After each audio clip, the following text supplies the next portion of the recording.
मुंबई येथील आंदोलनासंदर्भात चंद्रहार पाटीलांची मोठी घोषणा। मराठा आरक्षणाप्रश्नी पैलवान चंद्रहार पाटील यांचा आक्रमक पवित्रा। सांगली जिल्ह्यातून 1000 वाहनातून शेकडो कार्यकर्ते मुंबईला जाणार। मुंबईला जाण्यासाठी प्रत्येक तालुक्याला 200 वाहने देणार। शेतकऱ्याला कुणबी म्हणतात हे शासनाला समजत नाही का? राज्यातील नेत्यांनी राजकीय स्वार्थासाठी स्वतःच्या कुटुंबियांचे कुणबी प्रमाणपत्र काढले। सर्वसामान्य गरीब वंचित मराठा समाजाला कुणबी दाखले देण्यात काय अडचण? चंद्रहार पाटलांचा सरकारला सवाल। मनोज जरांगे पाटील यांचा जीव धोक्यात घालून आंदोलन करताय। अशा प्रसंगी आपण घरात बसणं हे लढवय्या मराठा समाजाला शोभणार नाही। 20 जानेवारी पासून होणाऱ्या बेमुदत धरणे आंदोलनात सर्वांनी कुटुंबियांसह सहभागी व्हावे। पैलवान चंद्रहार पाटील।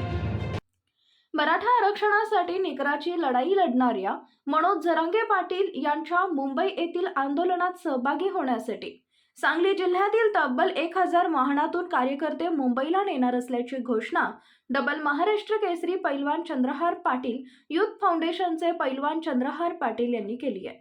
यासाठी प्रत्येक तालुक्याला 200 वाहनं देणार असल्याचंही त्यांनी सांगितलंय। यावेळी पत्रकार बैठकीत बोलताना पैलवान चंद्रहार पाटील म्हणाले, सरकारने जेवढा वेळ मागितला तेवढा सरकारला जरांगे पाटील यांनी दिला, मात्र सरकारने कोणतीही हालचाल केली नाही। गुन्हे मागे घेण्याचं दिलेलं आश्वासन सुद्धा सरकार पाळू शकलं नाही। शेतकऱ्यालाच कुणबी म्हणतात हे शासनाला समजत नाही का? विविध ऐतिहासिक दाखल्यानुसार मराठा समाज हा कुणबी असल्याचं सिद्ध झालंय।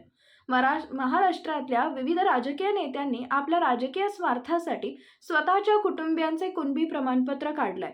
अनेक वरिष्ठ अधिकाऱ्यांनी या कुणबी प्रमाणपत्राचा वापर करून स्वतःचे भले करून घेतलंय। मग सर्वसामान्य गोरगरीब वंचित मराठा समाजाला कुणबी दाखले देण्यात काय अडचण आहे, असा सवाल यावेळी पैलवान चंद्रहार पाटील यांनी उपस्थित केला। मनोज जरांगे पाटील हे आपल्यासाठी विना अन्न पाण्याचे स्वतःचा जीव धोक्यात घालून आंदोलन करत असताना आपण घरात बसणं हे लढवय्या मराठा समाजाला शोभणार नाही। त्यामुळे दिनांक 20 जानेवारी पासून होणाऱ्या बेमुदत धरणे आंदोलनात सर्वांनी कुटुंबियांसह सहभागी व्हावे असे आवाहन त्यांनी यावेळी केले। पैलवान चंद्रहार पाटील म्हणाले, मराठा समाजातील तरुणांनी 300 वर्षानंतर आम्हाला खांद्यावर विश्वासाने मान टेकवावी असा मनोज जरांगे पाटील यांच्या रूपाने नेता मिळालाय। मनोज जरांगे पाटील हे महाराष्ट्रातील मराठा समाजाचे नेते झाल्याचं चित्र या निमित्ताने दिसून आलंय। मराठा समाज संपूर्ण ताकदीने त्यांच्या मागे उभा राहील असा विश्वास त्यांनी व्यक्त केलाय।